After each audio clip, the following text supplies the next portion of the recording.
Let's learn how you can know who visits your Instagram profile. I will show you this video on iPhone, but you can follow up with any other device you want because method is same for every device. Now for this tutorial we will use profile reports application, this one.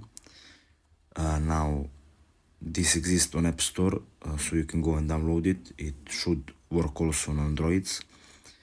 Now what you want to do when you download the application, open it. It will ask you to log in on your Instagram profile.